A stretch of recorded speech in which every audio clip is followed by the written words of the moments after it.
Assalamualaikum warahmatullahi wabarakatuh dan selamat pagi. Ah, Waalaikumsalam, doktor. Selamat pagi. Salam doktor. Salam doktor. Selamat pagi. Kita mulakan kelas kita ini dengan baca nomor kitab Al-Fatihah.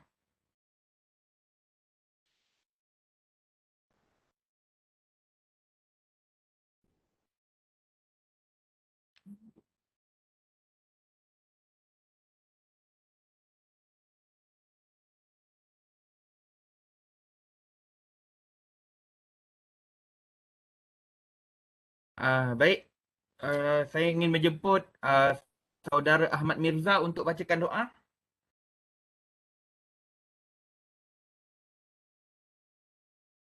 Ya, doktor ada. Bacakan doa. Sekejap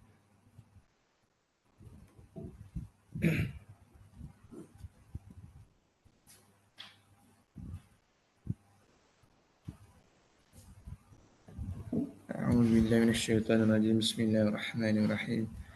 الحمد لله رب العالمين والصلاة والسلام على أشرف الأنبياء والمرسلين وعلى آله وصحبه أجمعين. Sekejap ya, doktor.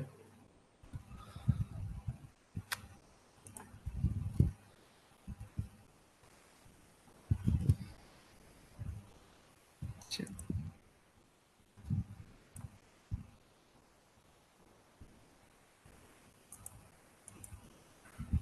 Kameranya tak keluar, tak nampak gambarnya. Baca doa sendiri je. Baik. A'udzubillahi Bismillahirrahmanirrahim. Alhamdulillah rabbil alamin wassalatu wassalamu ala asyrafil anbiya'i wal mursalin wa ala sahbihi ajma'in. اللهم افتح علينا حكمتك وانشر علينا من خزائن رحمتك يا أرحم الراحمين. رب اشرح لنا صدورنا ويسر لنا أمورنا واحلل عقدة من ألسنتنا يفقهوا قولنا. اللهم ارزقنا فهم النبيين وذل المرسلين وإلهام الملائكة المقربين يا فتاه يا مفتاح قلوبنا فتح العارفين. ففهمنا سليمان وكلا آتينا وهو علما وسخرنا معه للجبال يسبحنا وكنا فاعلين. صلى الله عليه وسلم محمد وعلى آله وصحبه الحمد لله رب العالمين.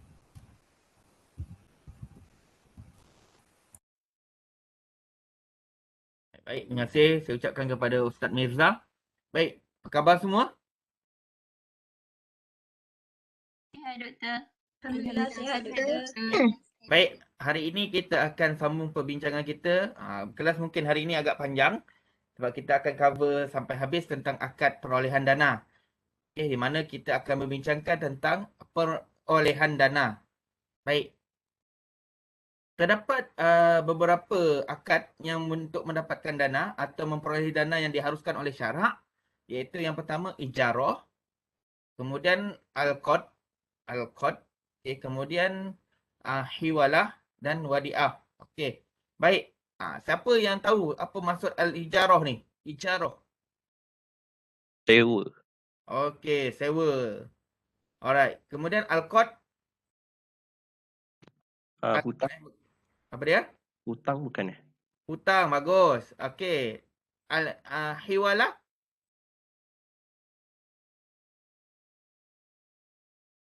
Hiwalah. Apa maksud hiwalah? Hiwalah. Pemindahan hutang. Apa dia? Pemindahan hutang. Okey, bagus. Betul. Pemindahan hutang. Lain? Wadiah? Simpanan. Apa dia? Simpanan kot. Simpanan. Bagus. Pandai Dah boleh lah. Kelas kita tamat hari ni lah Okey. Alright. Kemudian kita lanjutkan lagi perbincangan kita tentang ijarah. Okey. Ijarah ni secara dasarnya maksud ijarah ialah harga sebagai gantian kepada manfaat atau faedah. Sewa yang dibayar kerana menggunakan harta. Sebagai contoh, Ustaz Firdaus. Okey, Ustaz Firdaus, saya minta Ustaz Firdaus untuk buat sesuatu perkara. Nanti saya bagi upah. Okey, itu dipanggil ijarah lah. Ijarah ataupun ujr. Maksudnya saya mengupah Ustaz Firdaus untuk membuat sesuatu perkara. Dalam ijarah ni dari perspektif mazhab, 4 mazhab, Ada pelbagai definisi lah. Tapi biasa kita ambil Imam Syafi'i. Okey. Akad yang dilakukan ke atas manfaat yang dimaklumi, yang harus dan menerima pertukaran dengan bayaran yang diketahui. Sebagai contoh, saya kata kepada Ustaz Firdaus, saya nak pinjam motor dia. Jadi saya kena pulangkan balik motornya. Kemudian saya bayarlah upah sebab saya menggunakan manfaat kepada motor yang diberikan, dipinjamkan ataupun disewakan lah. Baik. Okay, kemudian itu adalah definisinya. Dari segi definisi. Kemudian kita pergi kepada dalil yang mengharuskan kontrak ijarah ni. Okey, saya ingin menjemput Ustaz Ahmad Fathi untuk membacakan surah Al-Qasas ayat 26 ini.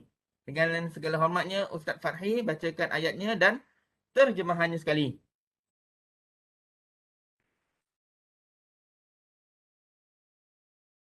Nampak kan? Ustaz Fathi? Okey. Tak ada. Okey. Kemudian Ustaz Muhammad Al-Afiq untuk bacakan surah Al-Qasas ayat 26.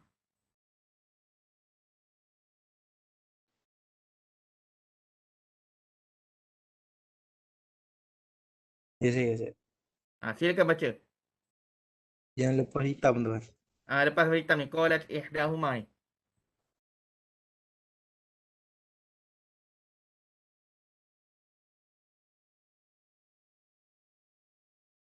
Bismillah.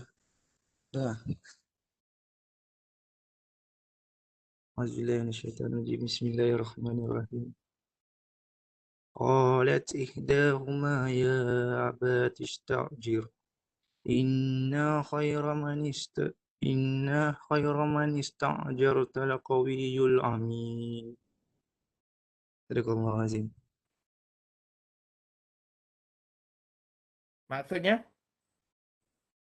Maksudnya, salah seorang dari kedua wanita itu berkata, "Wahai bapaku, ambillah ia sebagai orang yang bekerja, iaitu pada seseorang, kerana sesungguhnya orang yang paling baik yang kamu ambil untuk bekerja ialah orang yang kuat, lagi amanah." Okey, terima kasih saya ucapkan kepada Ustaz Al-Afiq. Okey, kenapa ni? Ya ke aku baru masuk sebenarnya? Ya, Ahmad Fathi. Baru masuk Okey. Alright. Okey, ini adalah kalau kita telusuri ayat berkaitan tentang surah Al-Qasas ni dia melibatkan kisah apa sebenarnya?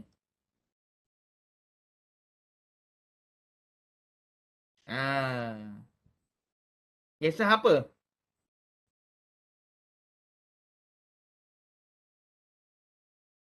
Kisah apa ni? Kisah dia nak ni kot. Nak upah seseorang. Okey, kisah sirah Nabi apa? Nabi apa ni? Nabi Musa. Kisah Nabi Musa alaihi salam. Selepas Nabi Musa alaihi salam keluar daripada Mekah menuju ke kota Madian, di mana berjumpa dengan dua orang puteri yang dikabarkan anak kepada Nabi Syuaib alaihi salam. Dia sebab ayatnya qalat ihdahuma. Salah seorang daripada dua orang. Ada dua orang anak Nabi Syuaib alaihi salam. Okey. Di mana Nabi Musa alaihi salam telah menolong mereka berdua untuk ambil air di perigi ataupun telaga ketika orang ramai. Dan yang menariknya selepas kisah itu Nabi Musa AS tu yang pentingnya orang kata apa adab kan. Dua orang perempuan ni berjalan di belakang, Nabi Musa berjalan di hadapan. Kenapa? Kenapa lelaki jalan kat depan, perempuan jalan kat belakang? Kenapa?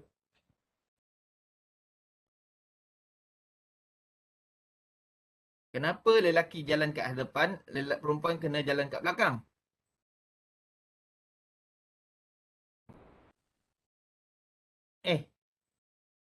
Ustaz, ustazah, diam aja. Okey, sebab lelaki ketua. Okey, Ustazah Nur Ashikin. Sebab lelaki ketua. Alright. Tak lah, adalah sebab-sebab yang lain tidak semestinya lelaki itu ketua Tapi kalau anda lepas ni berjalan di mana-mana, Ahmad Nizar kata nak pelihara pandangan. Ya, betul. Untuk memelihara pandangan. That's why lelaki perlu jalan di hadapan. Kalau macam naik tangga lah khususnya kan. Okay. Jangan biarkan kaum perempuan nak naik jalan dulu. Kita perlu lelaki lah. Okay. Kemudian ada hadis daripada Rasulullah SAW. Berikanlah upah kepada orang yang mengambil upah sebelum kering peluhnya. Riwayat Ibnu Majah dan Tabrani. Alright. Okay. Dari sudut pembahagian ijarah, ada dua kontrak ijarah iaitu al-ijarah al-maqsudah dan al-ijarah al-ma'lumah. Maqsudah, ma'lumah. Apa maksud dengan maqsudah? Maqsudah.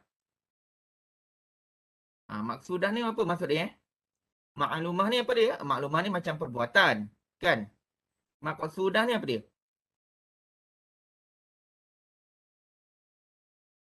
Okey. Manfaat. Okey. Lebih kepada maksud. Okey. Ataupun lebih manfaat lah. Sebagai contoh, penggunaan satu barang berbentuk tempat kediaman atau kenderaan. Nanti ada yang dah balik UTM belum? Ada dah balik?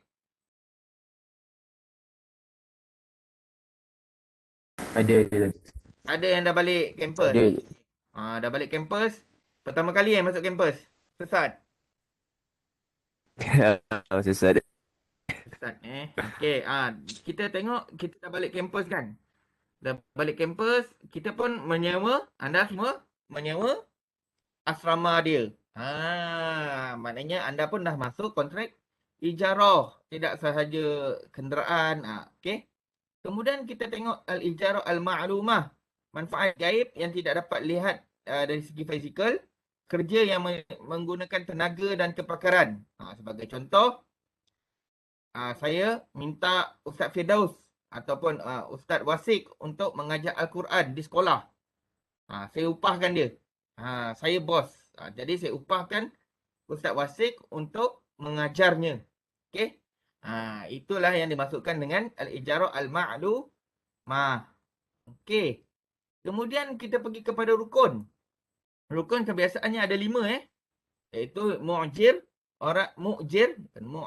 mu'jir, orang yang memberi sewa, mustajir, orang yang menyewa, nilai sewa, manfaat dan sirah. Ini adalah rukun-rukunnya.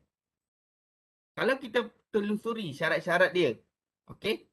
Untuk ijarah ini, orang kata apa,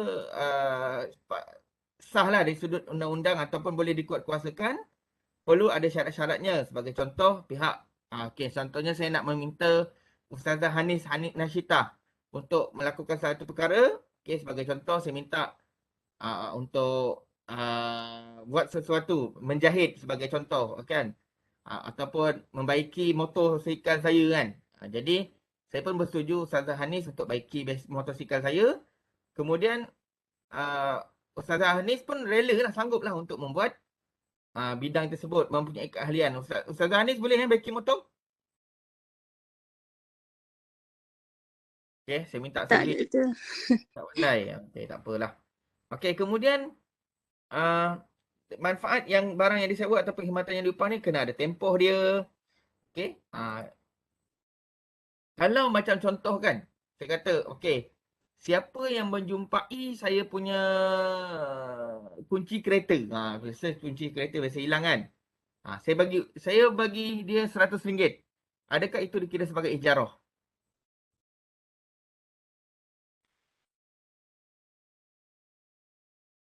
Tu macam ke arah reward. Dia bukan ijarah dia ada istilah dia, cuma saya tak ingat apa istilah dia, tapi itu bukan ijarah Okey, kemudian kadar upah yang tertentu, lokasi dan perkara yang lain yang perlu diketahui. Sebagai contoh, Ustazah Anis dia nak baiki motor saya kan, dia kata carburetor ni flow kan, bocor. Jadi dia beritahu saya, bagi tahu upah dia sekian. Perlu bagi tahu ya. Upah dia sekian, barang apa kena beli, itulah. Tempohnya dia bagi tahu. Okey, ni kejap lagi siap 30 minit ataupun 1 jam ataupun boleh ambil esok tak. Jadi kita perlu tahu. Ataupun saya nak sewa rumah ini. Okey, saya nak sewa rumah ini dalam tempoh 3 tahun ataupun macam biasa kan, biasa pergi travel tak? Ustaz Amirul Hakim biasa pergi travel tak? Apa doktor? Biasa pergi travel tak, jalan-jalan? Biasa. Biasa biasa tidur hotel tak? Biasa. Biasa jadi bila tidur hotel kita pun bayar sewa hotel tersebut berapa malam kita nak tidur sana, betul? Okey. Betul. Alright, manfaat yang diberikan hendaklah bernilai dan seimbang dengan nilai sewa yang dikenakan. Boleh diserahkan manfaatnya oleh mukjir pada bila-bila masa. Itu adalah syarat-syaratnya. Ada lagi syarat dia. Syarat yang kedua ialah, okey, manfaat bukan kepentingan orang yang memberi sewa atau agar melakukan ibadah diniatkan. Sebagai contoh, boleh tak saya upah Ustaz Mirza untuk sembahyang bagi pihak saya?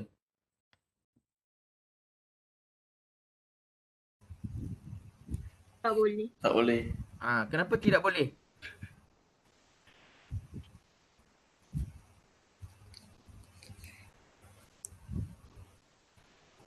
Sebab tu ibadat. Sebab itu adalah yang dipertanggungjawabkan atas diri saya. Dan saya tak boleh mengupah orang lain. Sebab itu memang ibadah tu untuk saya. Memang tak boleh nak bagi kepada orang lain. Kemudian, okey, kalau macam mana kalau pergi upah haji? Pergi upah haji. Boleh tak upah haji? Boleh tapi ada syarat-syarat dia. Boleh. Boleh tapi ada syarat-syaratnya. Alright. Okey, nilai sewa diberikan mestilah berbentuk suatu pertukaran yang laku dan boleh diserahkan pada bila-bila masa. Perkhidmatan yang diupah bukan terdiri pada tugas asal atau kewajipan pengambil upah. Okey. Sebagai contoh, Ustaz Firdaus ni kerjanya seorang ustaz, kan? Seorang cikgu di sekolah. Kemudian saya minta Ustaz Firdaus untuk ambil upah untuk mesin rumput rumah saya, kan? Sebab kalau berdasarkan dia seorang guru, dia tidak boleh ambil upah ataupun kalau nak upah dia boleh tapi mesti di luar job orang kata apa, job description dia. Job description dia mengajar di sekolah. Tetapi bila saya suruh mesin rumput kat rumah saya, itu dah di luar daripada job description-nya, jadi saya perlu bayar upah. Okey. Okey, lain-lain tu ijab dan kabul macam biasalah. Tidak boleh ada ta'liq ta'liq atau sebarang syarat. Bagi contoh, saya nak sewa rumah ni. Tapi jika saya naik pangkat, ni sebagai contoh, tidak boleh ada ta'liq. Kemudian penambatan al-ijarah. Okey, sila ambil perhatian penambatan akad ijarah ini di mana berakhir tempoh ijarah. Okey, sebagai contoh, saya nak sewa rumah ni selama 3 tahun. Okey, berakhir jadi tamatlah. Okey. Macam mana pula kalau kita sewa rumah? Sewa rumah kita pun tak tahu berapa lama kita duduk situ. Boleh tak? Betul. Boleh ke tak boleh? Contohlah, Ustazah Alia ada rumah sewa, kan? Saya pun kata, Ustazah Alia, saya nak sewa rumah Ustazah sampai satu tarikh yang tertentu. Sampai saya tak tahu sampai bila. Boleh ataupun tidak?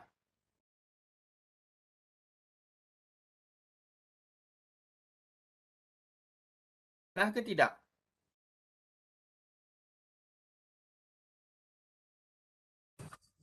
Boleh, doktor. Okey. Biasanya, orang macam itu dia akan bayar berdasarkan bulan. Okey. Kita bayar bulanan. Di mana macam contoh, saya pun tak tahu berapa lama saya nak sewa. Jadi saya bayar berdasarkan kadar yang setiap bulan lah. Setiap bulan saya bayar 100 ataupun sewa rumah tu 500. Sebab dia kira setiap month. Maknanya contohnya belum akhir bulan ni, tiba-tiba saya kata saya nak membatalkan akad ni. Dia pergi yang sini, maknanya akad itu akan terbatal. Okey, biasanya sewaan rumah tu adalah berdasarkan tempoh bulan, setiap bulan. Setiap bulan dia perlu renew dia punya akad sewaan dia tu. Okey. Kemudian benda yang disewa tu musnah. Okey, benda yang disewa tu musnah. dan kemudian berlaku kematian, keuzuran pihak yang berakad. Sebagai contoh, okey, saya mengupah Syarul lah, nama dia Syarul. Saya minta Syarul untuk mesin rumput rumah sama saya. Tiba-tiba baru nak pergi, accident, meninggal. Innalillah. Okey, waris dia tidak wajib untuk waris dia tidak wajib untuk warisnya tidak wajib lah untuk melakukan tugasan tersebut sebab dia tidak diwarisi dan akad itu akan tamat. Okey, satu soalan daripada Ustaz Al-Afiq. Ustaz, kalau kita tengah sewa, tuan rumah suruh keluar sebab ada penyewa baru masuk, macam mana pula Ustaz? Okey, sebenarnya, sebenarnya kalau dalam tempoh kontrak kan, dia berbalik kepada yang ni, pihak yang berakad membatalkan akad dengan sukarela. Okey, sebagai contoh, sepatutnya tuan rumah tu dia tidak boleh halau anda seterusnya sebab tempoh sewaan itu, contoh setiap bulan kita kena bayar bulan 1. Bulan 1 sebagai contoh awal bulan. 1 bulan kena bayar. Jadi kita kena bayarlah pada 1 hari bulan last tu. Baru boleh tuan rumah tu kita renew balik kontrak ijarah tu. Sekarang ni dalam kontrak ijarah tu lepas kita bayar sewa tu barulah kita boleh kena keluar. Sebab tuan rumah tu nak masuk dengan akad yang baru dengan penyewa yang lain. Jadi sepatutnya macam itulah. Pihak yang berakad tu perlu penyewa tuan sewa tu akadnya dah sampai sebulan. Sebulan 1 hari bulan tu kan. 1 hari bulan. Maknanya 1 hari bulan tu lah tamatnya kontrak tu, barulah dia kena keluar. Kalau contoh kan, kita sewa sekali setahun, terus setahun. Tuan rumah tidak boleh kita mengeluarkan kita dalam tempoh setahun itu. Jelas tak Ustaz Al-Afiq?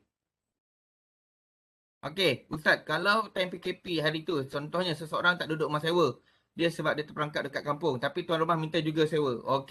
Boleh ke Ustaz? Lemak, susah nak jawab soalan ni. Saya tak, sebenarnya kalau tanya saya secara personal saya tak ada jawapan tu. Saya tak ada jawapan. Sebab dia tidak dapat menikmati pun manfaatnya. Tapi ada tak barang dia kat rumah tu? Ada tak barang dia? Yelah macam PKP hari tu kan. Saya ada rumah sewa dekat Kelantan. Saya sewakan kepada pelajar universiti. Tapi bila saya sewa tu tiba-tiba PKP, dia tak boleh balik. Jadi tapi barang-barang dia dah masuk tahu rumah saya. Saya tanyalah, saya kata apa yang saya buat, saya tak ambil sewa pun ketika itu. Saya tak ambil sewa ketika itu sebab saya rasa saya menzalimi dia. Sebab dia tak duduk, barang dia ada lah. Tapi saya rasa saya menzalimi dia sebenarnya. Jadi saya tak ambil lah sewa ketika itu sebab saya pun isu yang sama juga saya fikir kan. Kalau saya ambil sewa seolah-olah saya menzalimi dia sebab dia tak dapat menikmati pun sewa manfaat rumah dia tu. Tapi mungkin juga ada juga yang jenis penyewa yang ambil juga. Yang ambil juga sebab dia kata ni dah letak barang. Dah letak barang jadi dia barang itu maknanya dia dah mengambil manfaat terhadap rumah tu. Jadi okeylah. Macam Ustazah Ashikin ni dia sambung lagi. Kalau ada barang, ada ustaz barang dia, ada barang dia tak sempat ambil. Jadi kalau secara teoretikalnya tuan punya rumah tu boleh mengenakan sewaan sebab barang itu dia dah mengambil manfaat terhadap harta tersebut. Tapi itulah kita pun tak dapat jangka kan. Saya ingat adik adik ipar saya lah kan, adik saya dia tak kerja lah, dia tak kerja sepanjang PKP yang first dulu, dia tak kerja. Tapi sewa rumah dia still kena bayar. Dah lah gaji dia tak kerja, duduk kampung, gaji pun dapat setengah je, tapi tak nak dia kena bayar juga. Tuan rumah kata macam-macam lah, dia kata gini kan. Tapi kalau ikutkan itulah dia dah letak barang kan dalam tu kan. Tapi dalam kes saya, pelajar-pelajar universiti tersebut tak dapat balik. Jadi saya atas timbang rasa saya sendiri, saya kata korang tak duduk kan. Korang tak duduk, jadi tak apalah. tak perlu bayar sewa. Dia kata, dia ucaplah terima kasih sangat-sangat kat saya kan. Kata, terima kasih cik, terima kasih. Saya tanya kenapa? Kawan-kawan dia yang satu you dengan dia, yang sewa semua kena bayar. Walaupun barang tak ada. Sebab dia kata dah masuk dengan kontrak. Sebab dah masuk dalam kontrak yang dilafazkan tu. Tapi, yelah, kita sebagai orang yang bertimbang rasa ni kan, kita belajarlah untuk bertimbang rasa. Sebab kalau tanya saya hukum, saya tak dapat nak keluarkan hukum lah. Tapi kalau pandangan saya, kalau kita sebagai seorang manusia yang orang kata apa berakal kan, berakal bila orang tu tak duduk rumah kita, takkan kita nak ambil kesempatan lagi kita menyusahkan orang lain. Okey, mungkinlah dia kata saya nak gunakan sewaan itu untuk bayar kita punya pembiayaan rumah. Tapi dia berbalik kepada tujuan kita buat pembiayaan rumah tu, kan? Tujuan kita buat pembiayaan rumah tu untuk kita tinggal. Ataupun kita mengambil manfaatnya. Tapi nak macam mana? Kan? Tujuannya macam mana nak cakap? Saya kata kalau orang tu tak duduk, kita menzalimi dia, kan? Okey? Kita menzalimi dia, tapi tiba-tiba kita rasa macam terbeban sebab kita kena bayar duit sewaan rumah tu. Duit pembiayaan rumah tu. Tapi kita kena ingat, pembiayaan rumah itu adalah bukan terletak atas tanggungjawab orang yang menyewa. Pembiayaan rumah itu adalah atas tanggungjawab orang yang mendapatkan pembiayaan. Jelas tak? Kita sebenarnya kan isu rumah ni kan dulu agak viral tau. Kan? Di mana dia beli rumah murah. Dia ni kaya kot. Boleh tak adalah kaya. Dia ni agak orang yang orang kata apa berharta, bukan berharta lah. Dia kerja kerajaan, dia beli rumah banyak. Kemudian dia sewakan. Rumah ada 4, 5, 6 buah, kemudian dia sewakan, kemudian sewa itulah digunakan untuk bayar dia punya orang kata apa? Pembiayaannya. Banyaklah dulu kan kecoh kejap pasal sifu-sifu hartanah ni kan. Yelah, memang baguslah kan kita ada hartanah, tapi kita berbaliklah kepada tujuan kita tu. Okey? Sebab kita bertanggungjawab untuk membayar pembiayaan tu. Jadi tanggungjawab tu jatuh kepada kita, bukan kita bergantung kepada sewaan. Jadi yelah, kita time tu saya punya rumah tu pun saya nak tak nak saya kena bayar juga kan. Tapi saya tak bolehlah menzalimi orang lain sebab ketanggungjawab saya orang yang bertanggungjawab untuk bayar pinjaman. Tapi saya kata saya nak guna duit sewa ni untuk bayar pinjaman saya. Saya rasa macam itu tidak. Saya tak boleh mengeluarkan hukum lah. Tapi kita berdasarkan kita punya orang kata apa? Dasar kemanusiaan. Kesian juga kan. Macam Ustazah Alia kan. Dia tak duduk pun UTM. Asrama UTM. Tapi kena juga bayar sewa. Okay. Macam tu ke kalau UTM ni praktisnya?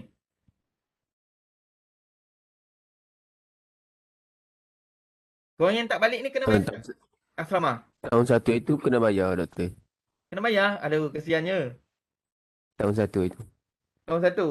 Alamak, kena bayar. Okay, kalau ikutkan dari segi hukumnya tak boleh lah kan. Sebab awak tak duduk dan tak ada barang pun awak dalam tu. Tapi tak apalah. Dah universiti tetapkan macam tu, bayarlah nampaknya. Sekarang tak boleh belajar pula kan. Sebab universiti pun, kalau tanya saya sendiri, universiti agak rugi. Sebab barang ada tapi tak boleh nak disewakan. Jadi tak nak menggunakan kuasa lah kan.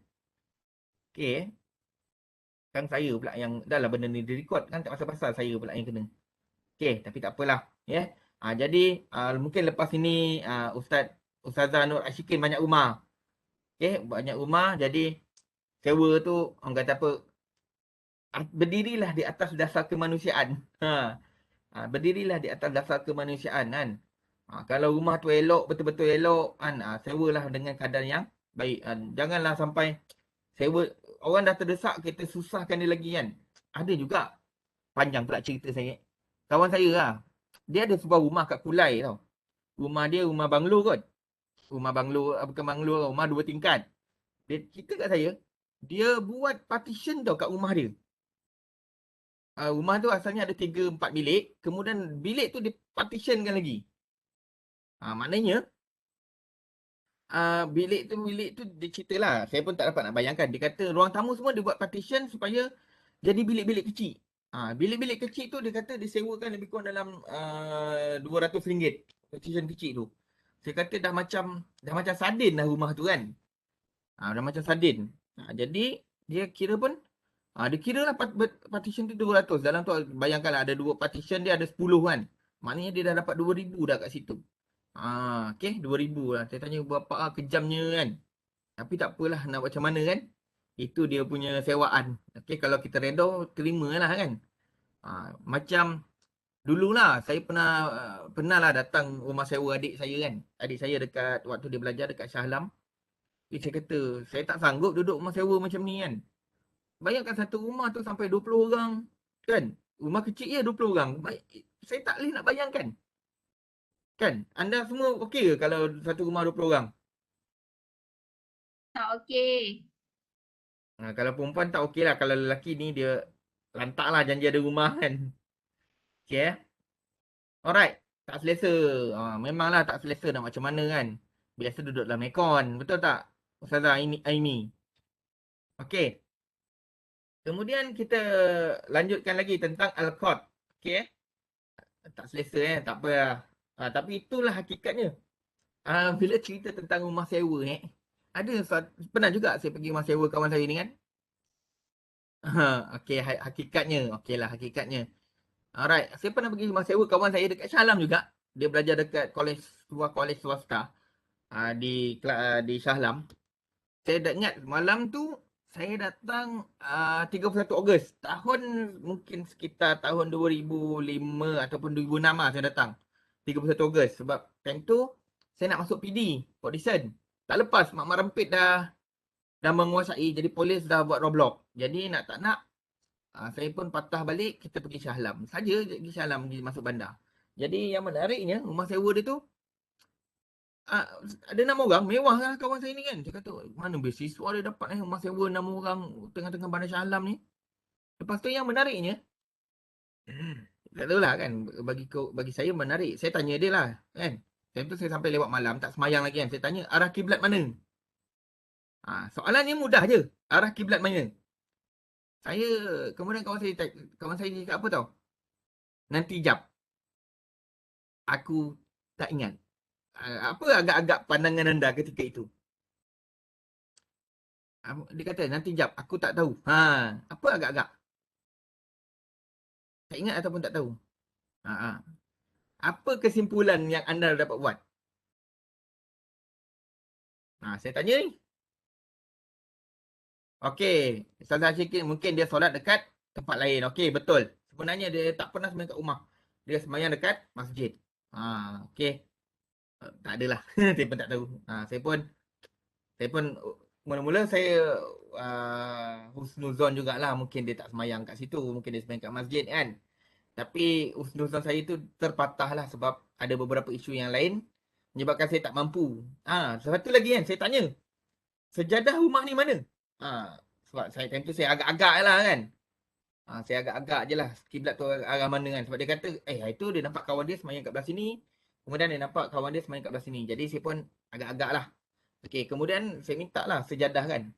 Biasalah nak semayang minta sejadah. Saya tak dapat nak bayangkan, rupanya sejadah dia tu dah letak. Dia ada satu je sejadah kat rumah kan.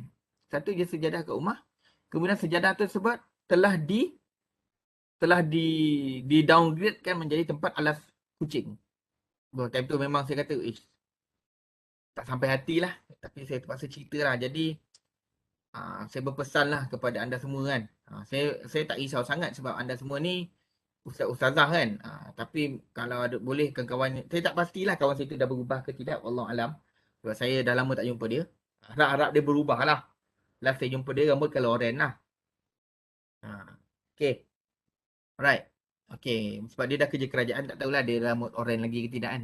Okay. Kemudian Al-Qad. Okay. Pinjaman. Okay. Maksud Al-Qad ini ialah memotong syarak. Okay. Lafaz khusus ke atas harta misli. Okay. Maknanya kita pinjam duit. Okay. Saya kata kat Ustaz Al-Afiq, saya kata saya nak pinjam duit.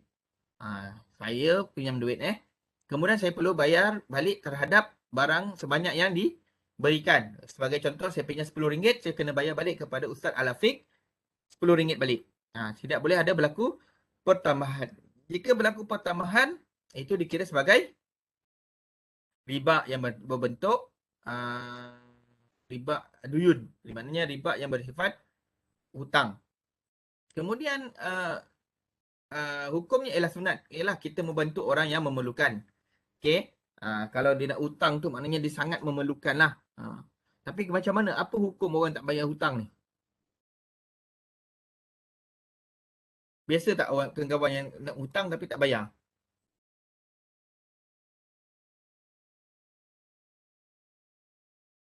Ke dah ada krisis dah dalam kelas hutang tak nak bayar ni? Ustazah Ainul? Ustazah Husna? Dah ada krisis dah? Oi, dahsyat korang ni. Ustazah Kristuna, ni bayar hutang tak nak bayar ke? Okey. Jadi, kawan saya ada kena hutang sampai 1 juta tapi bank dah isytihar di bankrupt. Okey, oi, awak muda lagi dah kena bankrupt dah.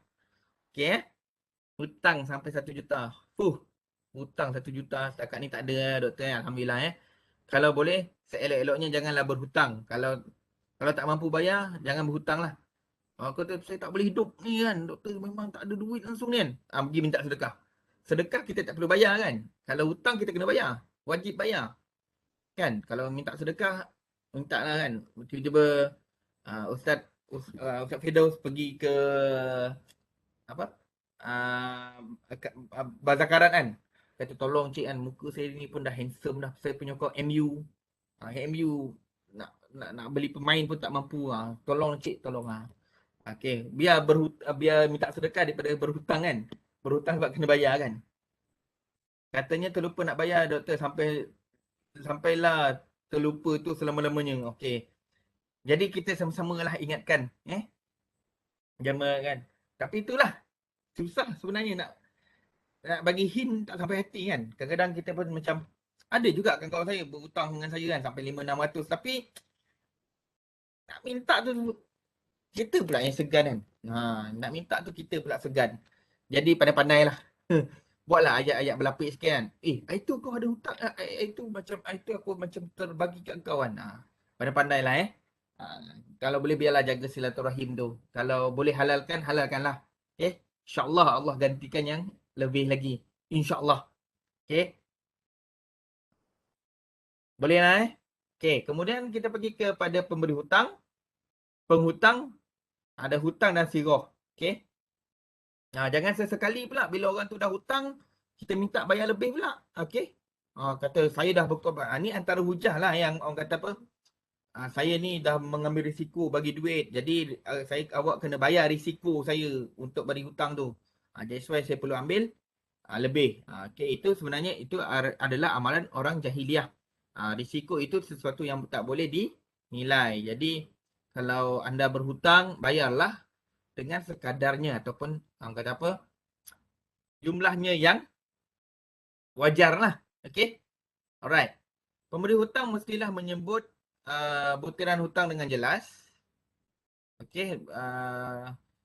Nama orang yang menyatakan orang yang berhutang, berapa jumlah tempoh bayaran balik dan cara pembayaran. Baru saya ingat. Kalau kita tengok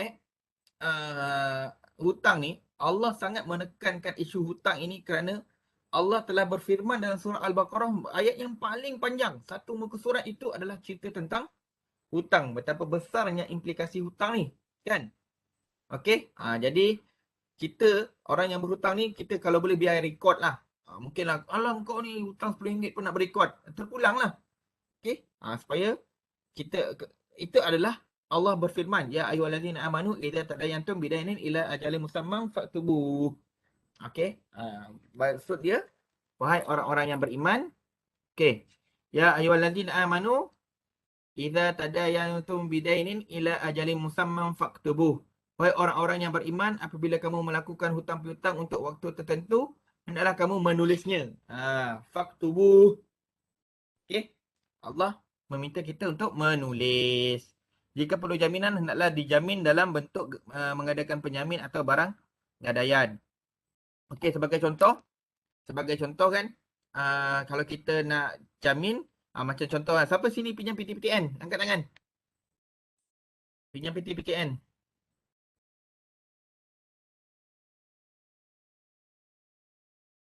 Saya, okey, Ustazah Nur. Tak boleh sebut nama Nanti kan orang lain dengar pula kan.